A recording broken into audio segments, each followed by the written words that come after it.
What's up? It's your boy Carcino, and this is our album versus album video that you're hearing here today.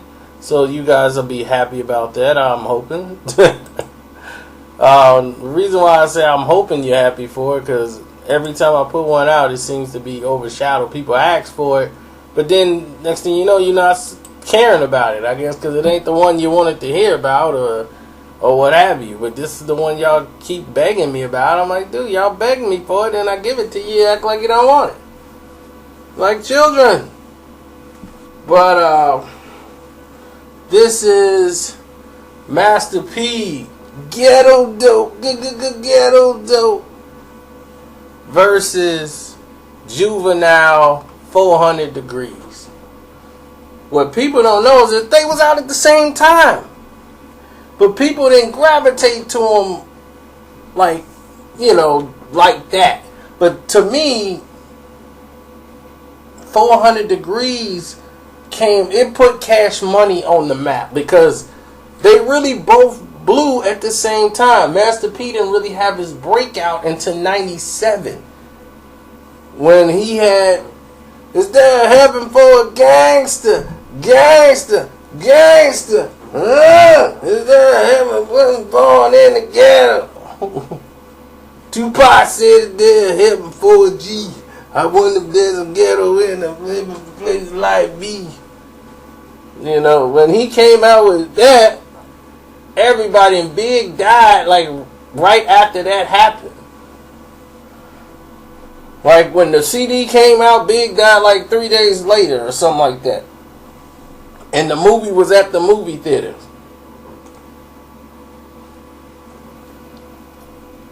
That Rhyme and Reason. Then they put that as part of the promotion. See Biggie in his last performance in Rhyme and Reason. I'm like, well, that's low down. So Master P was on the soundtrack. And people started to gravitate to that song. But now I'm not saying in New Orleans and down south, they been knew about Master P. And they had all that stuff down, and all of them were basically sounding like little Tupacs. But Juvie was sounding more like Louisiana. So when Master P crossed over and made the splash everywhere and he started to come up, when Ghetto Dope came out, this was like his coming out party. It's like, okay, we like that. Make them say, they had a lot of commercial hits, but 400 Degreez came out with, you know what I'm doing, man, it was so Louisiana down, New Orleans flavor. Do, do, do, do, do, do, do. And, the beat would sound like it was cheaply made and everything, like it was made in an apartment complex. It didn't matter. It was hot. Everything. Gon' ride with me, flossing season. Run for it, run. My boy used to like Rich Nigga. And then the thing is, he grabbed it, and he died like a few months later too, man. Got killed, but it's hard because these are the stories that I grew up with him, and I didn't. These memories you're going to remember now because he ain't here no more. But at that time, I didn't know this was going to be the last couple of months I had with my homie. You know what I'm saying? So now these stories are so vivid because I can remember these two albums because we had a story behind them. We went and got Ghetto Dope and got into it with the mall security people who told us that we can't be in the mall unless we was buying something. Like, it's a law. I'm like, there ain't no law saying you forced to buy something once you step into the mall. And I'm like, I did buy something because I had bought Ghetto Dope. And he was like, I've been watching you. You didn't buy nothing. So when the police officer got there, I'm like, I'm not even talking to you no more. You don't even have a gun. I don't even respect you. They don't even care about enough about you to give you a gun. Where's the officer? I talked to him. I'm like, this security guard talking about he gonna throw me out the mall. I've done nothing wrong. And then the officer come over there like, why are you trying to throw them out the mall? They're not buying anything. They gotta go. For what?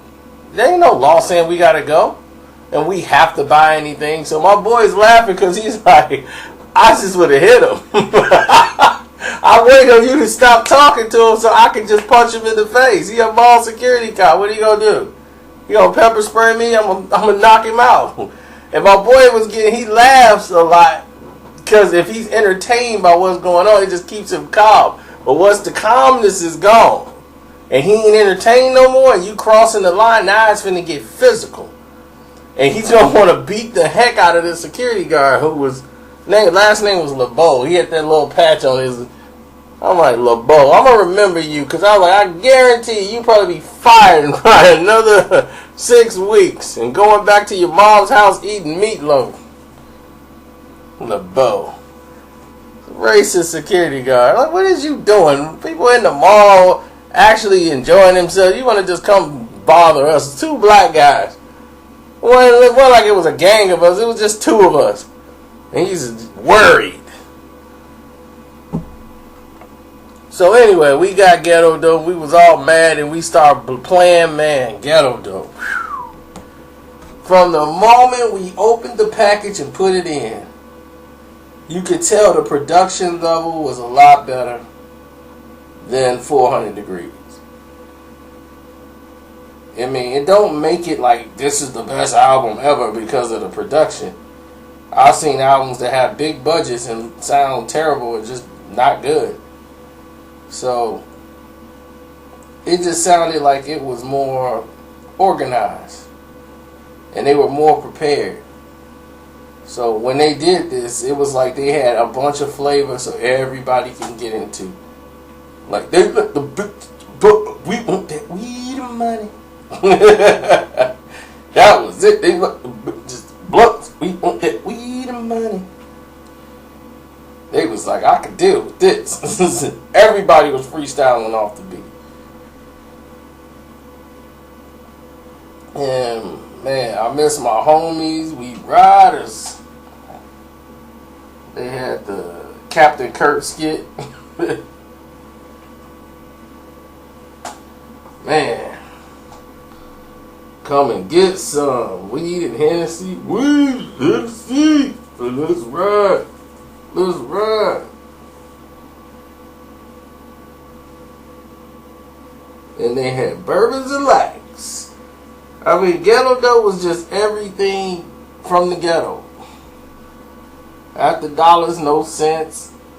You know, you had all of these different elements involved in bringing this New Orleans into the mix. Ghetto Dope just had, because they had Make 'Em Say and P had this avenue with distribution and everything, it made for a more, how can I say, more commercial success. But what Cash Money did was use this as platform because they had commercial success from Juvie. It opened a lot of doors for them. But it just wasn't as big as No Limit was. It didn't do the units, but it opened the door for Cash Money to come in with a whole lot of work. And they had a lot of artists and they had a lot of energy. And they had guys who was working harder than Master P and his group. They had been making albums for a while, but Cash Money was grinding more. They were trying to get into the game hard and do it, you know, knock down the ceiling to get to the major platforms to where the Midwest, the East Coast, and everyone else would, you know, start paying attention to them. They could start getting those spins. So some of the moves that Master P made, these guys started to emulate too. Like P took from them, they took some from P. When P blew up and started doing these things with the little movies and stuff, that's when they was like, boom, that's what we finna do. We finna get these, you know, movies going and do that. You know, and then the Hot Boys incident when Master P came out with the Hot Boys movie, that just screwed everything up. Because that was what Cash Money was finna do. They were the Hot Boys. And they had the song Hot Boys, and then now he made a movie called Hot Boys. It was a slap in the face to Cash Money, and rightfully so. Now you didn't took the name, but P is thinking more like a business name, a man, you know, than right or wrong. He thinking of it as this is business. Now I took it and incorporated Hot Boys, the movie. So now when they Hot Boys out here rapping, now the movie Hot Boys, people gonna think of Master P movie. You know, now you done created confusion. That's the reason why they movie came out called Ballin' Blockers or whatever. Baller Blockers. Just the name didn't sound right. The movie was retarded. But I bought it, so I guess it worked. But yeah, these two albums here were monumental because this album sold, I don't know how much, Make Them Say and Ghetto D sold like 4 million and all that stuff. And even though 1 million was sold by 400 Degreez, I'm going to lean more towards Ghetto D with this one. But I do love 400 Degreez. I even love, that was one of my favorite songs on the album was 400 Degreez. Juvenile. But once he had his commercial radio success, boy, they were the first ones to deal with Jay-Z too. Baby had a paper bag full of money and gave it to Jay-Z so he'd get on the remix. Paid him in a paper bag and gave him all that money, I think he paid him like 30 grand or something, and said, we want you to get on this song with Juvie on the remix. I'll give you 30 grand right now in a bag. And next thing you know, Jay-Z was on it. On the remix. High remix with Jay-Z. Because Jay-Z had just blown up. So anything Jay-Z at the time was like, whoa, Jay-Z just blown up. And here's 30 grand in the bag. Y'all in some deep.